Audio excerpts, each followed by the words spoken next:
ሰላማት ከመለኹም ንሎሚ ሓደሽቲ ዕለታዊ ስፖርታዊ ዜናታት ናባኹም ክንብል መፂና ኣለና።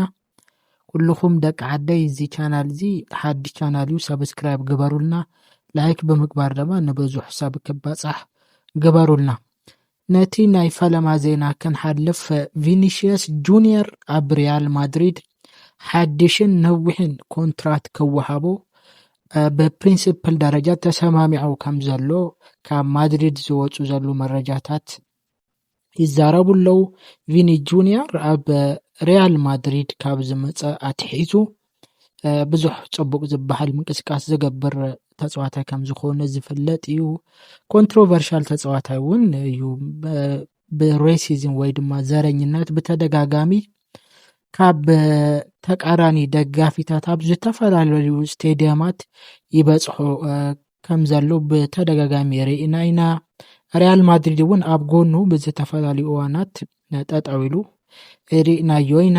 ኣብ ባሎንዶር ከም ትዝክርዎ ሮድሪ ምስተዓወተ ቪኒሽየስ ጁኒየር ይግብኦ ነይሩ ኢሉ ሪያል ማድሪድ ተዛሪቡ ኣብቲ ፕሮግራም እውን ከም ክለብ ኣይተረከበን ነይሩ። ኮንትሮቨርሻል ተፃዋታይ እዩ። ኤኒዌይስ ኣብዚ ሕጂ እዋን ኣርቤልዋ ካብ ዝመፅእ ኣትሒዙ ፅቡቅ ምንቅስቃስ ይገብር ኣሎ። ኢንፋክት ካብ ኣርቤልዋ ቀዲሙ ዝነበረ ኣሎንሶ ኣብ ዝነበረ እዋን ቁሩብ ምትፍናን ነይሩ ኣብ መንጎኦም ከምቲ ትዝክርዎ። ሰላም ከይበሎ እውን ብቀጥታ ምስ ተቀየረ ካብቲ ሜዳ ወፂኡ ከም ዝነበረ እውን ዝዝከር እዩ። ኣሎንሶ እውን ካብቲ ክለብ ዝተሰናበተሉ ምክንያት ሓደ ምስ ቪኒ ጁኒየር ዝነበሮ ዘይምርድዳእ ከም ዝኾነ ዝዝከር እዩ። ቪኒ ጁኒየር ኢንፋክት ኪሊያን ኤምባፔ ኣብ ሪያል ማድሪድ ካብ ዝመፀ ኣትሒዙ ኣብ መንጎ ኤምባፔን ቪኒ ጁኒየርን ቁሩብ ንእሽተይ ማለት ንፋስ ዝኣተወ ይመስል እዩ። ፉክክር ስለ ዘሎ መን እዩ ናይቲ ክለብስ ቁፅሪ ሓደ ተፃዋታይ መን እዩ ብዝብል ንሕንሕ ከም ዘሎ ዝፍለጥ እዩ። ቪኒ ጁኒየር ሕጂ ዝቀረበሉ ናይ ነዊሕ እዋን ኮንትራት ኣዝዩ ብዙሕ ዝኾነ ማሃያ ከም ዘለውን ተፈሊጡ ኣሎ። ቪኒ ጁኒየር ምስ ኬልያን ኤምባፔ ኣትሊስት ማዕረ ዝኾነ ማሃያ ወይ ደሞዝ ክወሃቦ እዩ ዝደሊ ዘሎ ተባሂሉ ኣሎ። ኮኑ ግን ሪያል ማድሪድ ሕጂ እውን ኣብ ጎኑ ጠጠው ኢሉ እዩ ዘሎ። ነዊሕ ዝኾነ ኮንትራት ድማ ቀሪቡሉ እዩ ዘሎ። ይዘራረቡ እዮም ዘሎ ግን ኢን ፕሪንሲፕል ተረዳዲኦም ከም ዘለው ምስቲ ኤጀንት ወኪላት ናይቲ ተፃዋታይ ማለት እዩ ከምኡ ዝዘረብ ዘሎ። ፔፕ ጓርዲዮላ ኣብ ቀፃሊ ዓመት ናይ ጣልያን ብሄራዊ ቡድን ኮች ክኸውን ከም ዝኽእል ካብ ጣልያን ዝወፁ ሶርስ ይዛረባሉ። ላጋዜታ ዴሎ ስፖርት ዝተባሃለ ናይ ጣልያን ተፈለጠ ጋዜጣ ኣሎ። እዚ ጋዜጣ ከምኡ ኢሉ ተዛሪቡሉ ፔፕ ጓርዲዮላ ኣብዚ ዓመት እዚ ምስ ማንቸስተር ሲቲ ዘለዎ ኮንትራት ክውዳእ እዩ። ክሳብ ሕጂ እውን ሓድሽ ኮንትራት ይፈርምዶ ኣይፈርምዶ ዝተፈለጠ ነገር የለን። ግን ብዙሕ ድልየት ዘለዎ ኣይመስልን ካብዚ ንላዕሊ ንምቅፃል። ፔፕ ጓርዲዮላ ኣብ ማንቸስተር ሲቲ ቅድሚኡ እውን ኣብ ባየር ሚዩኒክ ኣብ ባርሰሎና ኣዝዩ ፅቡቅ ዝበሃል ታሪክ ዘለዎ ኢንፋክት ኢን ሂስትሪ ኣብ ታሪክ ካብ ዘለው ናይ ዓለም ብሉፃት ዝበሃሉ ኣሰልጠንቲ ሓደ እዩ ተተባሃለ እውን ምግናን ኣይመስልን። ኣብዚ ዓመት እዚ እውን ብድሕሪት ፀኒሑ ሕጂ ምስ ኣርሰናል ማንቸስተር ሲቲ ማዕረ ነጥቢ ሒዙ ግን ብጎል ብልጫ ስለ ዘለዎ ንላዕሊ ካብ ኣርሰናል ንላዕሊ ፈለማ ቦታ ኮፍ ኢሉ ከም ዘለውን ዝፍለጥ እዩ። ኮይኑ ግን ድሕሪ እዚ ዓመት እዚ ንምቅፃል ድልየት የብሉን። ምስ ጣልያን ድማ ርክብ ከም ዘለዎ ነቲ ዓዲ እውን ከም ዝፈትዎ ብዙሕ ግዜ ፔፕ ጓርዲዮላ ይዛረብ እዩ። ናይ ጣልያን ብሄራዊ ቡድን ነቲ ኣብ ፊትና ዘሎ ማለት እዩ ብኣሜሪካን ብካናዳን ብሜክሲኮን ዝዳሎ ናይ ዓለም ዋንጫ ኣብኡ እውን ኣይሳተፈን እዩ። ኦልሬዲ ወዲቁ ዘሎ። እቲ ዝሓለፈ ኣብ ካታር ዝነበረ ዓለም ዋንጫ እውን ኣይተሳተፈን። ጣልያን ብታሪኻ እዩ ንፈለማ እወን ንተኸታታሊ 2 ዓለም ዋንጫታት ከይተሳተፈት ማለት እዩ። በዚ ምክንያት ድማ ሓቂ ንምዝራብ ኣብ ቀውሲ እያ ዘላ ጣልያን ከም ሃገር ብእግር ኳስ ደረጃ ክንሪኦ ብኩዕሾ ደረጃ ክንሪኦ ከለና ማለት እዩ። በዚ ምክንያት እዚ ድማ ጽቡቅ ዝበሃል ኮች ከምጽኡ ድልየት ኣለዎም። ፔፕ ጓርዲዮላ ደሞ ናይ ፈለማ ድልየትዎም እዩ። ኣብ ዝሓለፉ ተኸታተልቲ ናይ ጣልያን ሴሪኤ ዓመታት ካብ ዝረኣናዮም ኣዝዮም ጽቡቅ ዝኾኑ ስትራይከርስ ሓደ እቲ ፖርቱጋላዊ ስትራይከር ዊንገር ማለት እዩ ራፋኤል ሊያው ሓደ እዩ። እዚ ተጻዋታይ ኮንሲስተንትሊ ንተኸታታሊ ዓመታት ኣዝዩ ጽቡቅ ዝበሃል ምንቅስቃስ ዝገብር ተጻዋታ እዩ።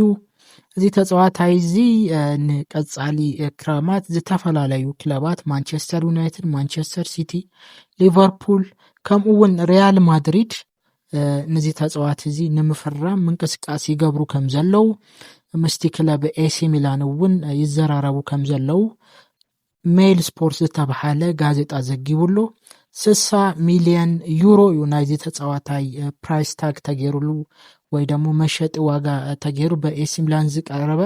እዚኦም 4 ክለባት ድማ ይፎካከሩ እዮም ዘለው። ፔዥን ማንቸስተር ሲቲን ናይ ቼልሲ ሚድፊልደር ዝኾነ ኤንዞ ፈርናንዴዝ ኣብ ቀጻሊ ሲዝን ከዘዋወርዎ ካብ ሕጂ ጀሚሮም ይፎካከርዎ ኣለው። ኤንዞ ፈርናንዴዝ ኣብ ቼልሲ ሓቂ ንምዝራብ ጽቡቅ ዝበሃል ግዜ እናሕለፈ ኣይኮነን። እዚ ድማ ናይ ሜዳ ውሽጢ ሜዳ ጥራይ ዘይኮነስ ኣብ ደገ እውን ዝተፈላለዩ ጽዕንቶ ይበጽሐሉ ዘሎ። ከም ትፈልጥዎ ሓደ እዋን ሕማቅ ዝበሃል መዝሙር ዘሚሩ ኣብ ንጸለምቲ ሰባት ዘቁሽሽ ዘር ማለት እዩ። ብኡ ምክንያት ሽሙ ጠፊኡ ነይሩ፣ ተኣጊዱ እውን ነይሩ ካብ ቼልሲ። በዚ ምክንያት እዚ ኣብ ውሽጢ ሜዳ ጥራይ ዘይኮነስ ኣብ ወጻኢ ሜዳ እውን ምስቲ ክለብ መራሕቲ ክረዳዳእ ኣይከኣለን። እዚ ተጻዋታይ እዚ ፖቴንሻል ዘለዎ እዩ፣ ገና መንእሰይ እዩ። እቲ ኣብ ኮንትራቱ ዝሰፈረ ሪሊዝ ክሎዝ ደሞ ወይ ናይ ውል ማፍረሻ ማለት እዩ 121 ሚልዮን ዩሮ እዩ። እዚ ድማ ንፒኤስጂን ንማንቸስተር ሲቲን ብዙሕ ዝበሃል ኣይኮነን። እዚኦም ክለባት ሓፋትም ስለ ዝኾኑ እዚኦም ክለባት ነዚ ተጻዋታይ እዚ ከፈርምዎ ይፍትኑ ኣለው። ኣበርኩም ስለ ዝጸናሕኩም ነመስግን ይቕንየና።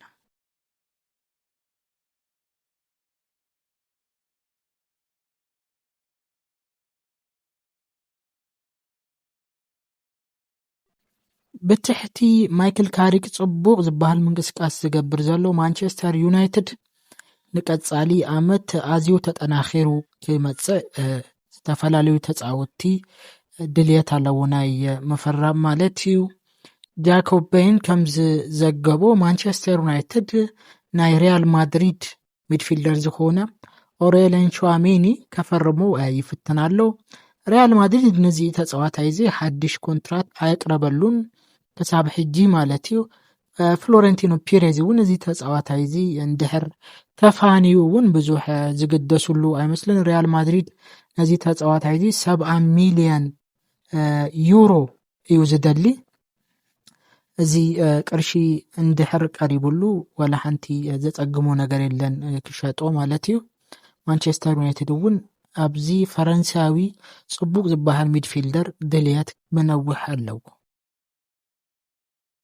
ንትሽዓተ ዓመታት ኣብ ማንቸስተር ሲቲ ዝጸንሐ በርናንዶ ሲልቫ እዚ እውን ፖርቱጋላዊ ተጻዋታይ ከም ዝኾነ ይፍለጥ እዩ።